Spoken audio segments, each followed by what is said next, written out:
কাকরাইল মৎস্য ভবন ও সচিবালয় এলাকায় ইশরাক সমর্থকদের অবস্থান।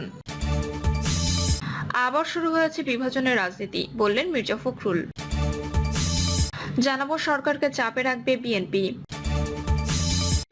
এবং সর্বশেষ জানাবো দুদকের জিজ্ঞাসাবাদে হাজির তুহিন, মাহমুদুল ও তানভীর। শুনছিলেন সংবাদ শিরোনাম, এবারে বিস্তারিত। আবার শুরু হয়েছে বিভাজনের রাজনীতি, বললেন মির্জা ফখরুল। দেশে আবারও বিভাজনের রাজনীতি শুরু হয়েছে বলে মন্তব্য করেছেন বিএনপি মহাসচিব মির্জা ফখরুল ইসলাম আলমগীর। বিএনপি মহাসচিব লিখেছেন, আপনারা নিশ্চয়ই লক্ষ্য করেছেন বিভাজনের রাজনীতি আবার শুরু হয়েছে। এখানে গোত্রে গোত্রে বিভাজন সৃষ্টি করার চেষ্টা করা হচ্ছে। সরকারের বিভিন্ন ইনস্টিটিউশনগুলোকে পরস্পরের মুখোমুখি করার একটা ষড়যন্ত্র চক্রান্ত শুরু করা হয়েছে। তিনি বলেন, আমরা দেখতে পাচ্ছি কিছু মানুষ সরকারের মধ্যে অনুপ্রবেশ ঘটিয়ে বাংলাদেশকে ভিন্ন দিকে নিয়ে যাওয়ার চেষ্টা করছে, ভিন্ন খাতে প্রবাহিত করার চেষ্টা করছে। ফখরুল বলেন, বাংলাদেশ জাতীয়তাবাদী দলের উপরে সবসময় গুরু দায়িত্ব এসে পড়ে। সেই দায়িত্ব হচ্ছে গণতন্ত্রকে প্রতিষ্ঠা করার দায়িত্ব। সেই দায়িত্ব হচ্ছে বাংলাদেশকে আবার নতুন করে গড়ে তোলার। সেই দায়িত্ব শহীদ প্রেসিডেন্ট জিয়াউর রহমান যে স্বপ্ন দেখেছিলেন, আমাদের দেশনেত্রী বেগম খালেদা জিয়া যে স্বপ্নকে বাস্তবায়িত করার কাজ করতে শুরু করেছিলেন, এখন যে তরুণ নেতার নতুন স্বপ্নের মধ্য দিয়ে বাংলাদেশকে গড়ে তোলার নতুন নেতৃত্ব দিচ্ছেন আমাদের দলের ভারপ্রাপ্ত চেয়ারম্যান তারেক রহমান। তাদের স্বপ্নগুলোকে, বাংলাদেশের জনগণের আশা আকাঙ্ক্ষাগুলোকে বাস্তবায়িত করার জন্য বিএনপির প্রতিটি নেতাকর্মীকে অত্যন্ত সজাগ ও সচেতনভাবে তাদের কাজ করতে হবে এবং রুখে দাঁড়াতে হবে যে কোনো ষড়যন্ত্র চক্রান্তের বিরুদ্ধে। বিএনপি মহাসচিব বলেন, আমাদের সর্বস্তরের নেতাকর্মীকে আমি অনুরোধ করব যে যেখানে আছেন অত্যন্ত সচেতনভাবে আমরা যেন এই বিষয়গুলো মনে রাখি।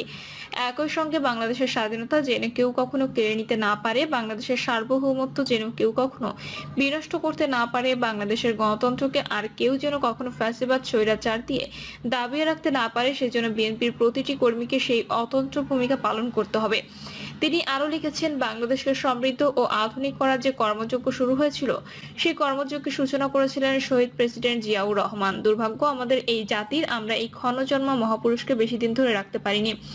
আজ যারা বাংলাদেশের বিরুদ্ধে ষড়যন্ত্র করেছে, যারা বাংলাদেশকে 15 বছর ধরে একটা ফ্যাসিস্ট শাসনের মধ্যে রেখেছিল, যারা এখনো ষড়যন্ত্র করে চলছে সীমান্তের ওপার থেকে বাংলাদেশকে আবারও জনগণকে তাদের অধিকার থেকে বঞ্চিত করবার জন্য, বাংলাদেশের উন্নয়নের বাধা সৃষ্টি করার জন্য, এরকম সময়ে আমাদের শহীদ প্রেসিডেন্ট জিয়াউর রহমানের নাম বারবার মনে রাখতে হবে, বলেন বিএনপি মহাসচিব। মির্জা ফখরুল বলেন, বিএনপি নেতাকর্মীরা অনেক ত্যাগ স্বীকার করেছেন। 60 লাখ মানুষের বিরুদ্ধে মিথ্যা মামলা দেওয়া হয়েছে, কয়েক হাজার মানুষকে হত্যা করা হয়েছে, প্রায় 1700 নেতাকর্মীকে এনফোর্স ডিজ অ্যাপিয়ারেন্সের মধ্য দিয়ে যাওয়া হয়েছিল।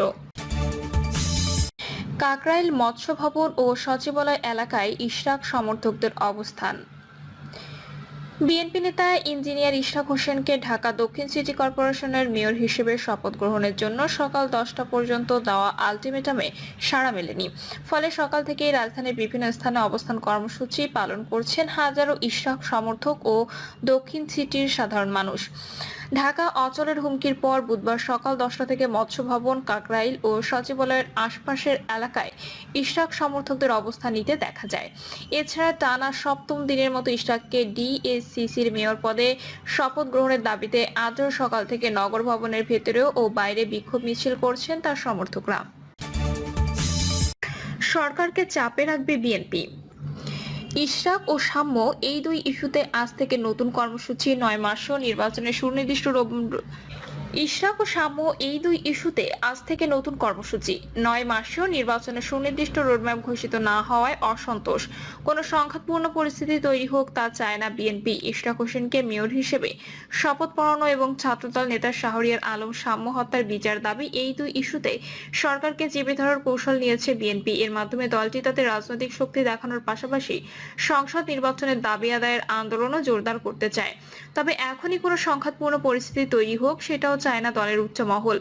ইশরাক ও সাম্য ইস্যুতে আন্দোলন জোরদার করতে গতকাল বিকেলে গুলশানে বিএনপি চেয়ারপারসনের কার্যালয়ে ঢাকা মহানগর বিএনপি ও অঙ্গ সংগঠনের সঙ্গে বৈঠক করেছেন বিএনপি নীতি নির্ধারকরা। বৈঠকের সিদ্ধান্ত অনুযায়ী আজ থেকে এই দুই কর্মসূচি জনসমাগম আরও বাড়াবে দলটি। গত সোমবার রাতে গুলশান কার্যালয়ে বিএনপির স্থায়ী কমিটির বৈঠকেও এই দুই ইস্যু, সংসদ নির্বাচন ও সাম্প্রতিক কিছু বিষয় নিয়ে আলোচনা হয়। রাত 8:30টায় বৈঠকটি শুরু হয়ে 11:30টার দিকে শেষ হয়। বৈঠকে লন্ডন থেকে ভার্চুয়ালি সংযুক্ত হয়ে সভাপতিত্ব করেন দলের ভারপ্রাপ্ত চেয়ারম্যান তারেক রহমান। বৈঠকে বিএনপি নেতারা অন্তর্বর্তী সরকারের মেয়াদের 9 মাসেও নির্বাচনের সুনির্দিষ্ট রোডম্যাপ ঘোষিত না হওয়ায় অসন্তোষ প্রকাশ করেন। তারা মনে করেন সরকারের মধ্যে কিছু স্বার্থান্বেষী চক্র নির্বাচন নিয়ে নেতিবাচক রাজনীতি করছে, ফলে নানা ঘটনার পরিস্থিতি আরো জটিল হচ্ছে। বিএনপি নেতারা জানান, নির্বাচনের দাবিতে হয়তো কর্মসূচি আসবে না, তবে ধীরে ধীরে চাপ বাড়বে। একই সঙ্গে আগামী ডিসেম্বরের মধ্যে নির্বাচনের যৌক্তিকতার বিষয়টি বর্তমান দলটি যেভাবে বিভিন্ন ফোরামে তুলে ধরেছে সেটিও অব্যাহত রাখবে। বিএনপির স্থায়ী কমিটির সদস্য গয়েশ্বরচন্দ্র রায় বলেন, আমরা সরকারকে সময় দিচ্ছি, সুযোগ দিচ্ছি, তার মানে এই নয় যে এই ধৈর্য অনন্তকাল থাকবে। স্থায়ী কমিটির বৈঠক সূত্র জানায়, বৈঠকে বিভিন্ন এজেন্ডা থাকলেও মূলত দেশের চলমান রাজনৈতিক পরিস্থিতি নিয়ে বিস্তারিত আলোচনা হয়েছে। বিএনপি নেতারা মনে করেন, বিভিন্ন পক্ষ নানা দাবি দাওয়া নিয়ে হঠাৎ করে মাঠে নামায় এক ধরনের বিশৃঙ্খল পরিস্থিতির সৃষ্টি হয়েছে। পাশাপাশি আইন শৃঙ্খলা পরিস্থিতিও অবনতিশীল। নাম প্রকাশে অনিচ্ছুক বিএনপির একজন নেতা বলেন, সরকারকে বিপদে ফেলতে নানা চক্রান্ত চলছে। সম্প্রতি অতি গুরুত্বপূর্ণ নয় এমন কিছু ইস্যু নিয়ে হঠাৎ করে নানা পক্ষের মাঝে আন্দোলনে নামার ঘটনা সন্দেহজনক। পতিত স্বৈরাচারের লোকজনও হঠাৎ হঠাৎ রাজপথে মিছিল করছে। এর মধ্য দিয়ে তারা সরকারকে বিপদে ফেলতে এবং দেশকে অস্থিতিশীল করতে চায়। সরকার ও পরিস্থিতি নিয়ন্ত্রণ করতে পারছে না। সূত্র জানায়, স্থায়ী কমিটির বৈঠকে বিএনপির এক নেতা বলেছেন, ছাত্রদের রাজনৈতিক দল জাতীয় নাগরিক পার্টির নেতারা যে থেমে থেমে নিত্য নতুন দাবি তুলছে এবং দাবি আদায়ে রাজপথে নামছে, এর মধ্য দিয়েও সামনে বিশৃঙ্খলা তৈরি হতে পারে। বিএনপির কারো কারো আশঙ্কা, রাষ্ট্রপতি অপসারণ, সাংবিধানিক বাতিল, গণভোট, স্থানীয় সরকার নির্বাচন, এই ইস্যুগুলোতে তারা ভিন্ন পরিস্থিতি তৈরি করতে পারে। সরকার সেটা নিয়ন্ত্রণ করতে পারবে কিনা কিংবা সরকারের অবস্থান তখন কি হয় সেটি নিয়েও তাদের মধ্যে আশঙ্কা রয়েছে।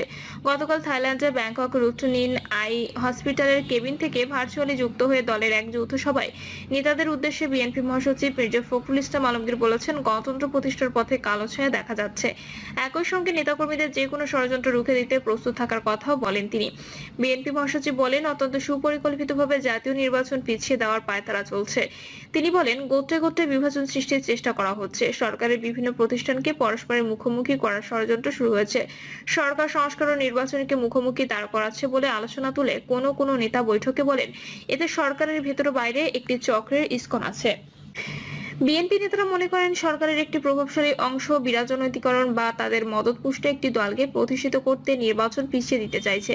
তাদের এই চেষ্টা সফল হলে দীর্ঘমেয়াদে দেশের গণতান্ত্রিক শাসন ব্যবস্থা হুমকির মুখে পড়বে।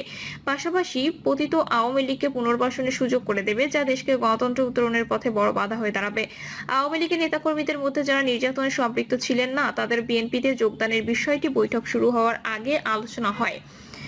আওয়ামী লীগের নেতাদের বিএনপিতে সম্পৃক্ত হওয়ার বিষয়ে যে বক্তব্য এসেছে তাতে বেশিরভাগ নেতা নেতিবাচক মনোভাব দেখান। প্রিয় দর্শক, এই ছিল এখনকার সর্বশেষ সংবাদ আপডেট। সব সংবাদ পেতে চ্যানেলটি সাবস্ক্রাইব করে বেল আইকনটি ক্লিক করে রাখুন।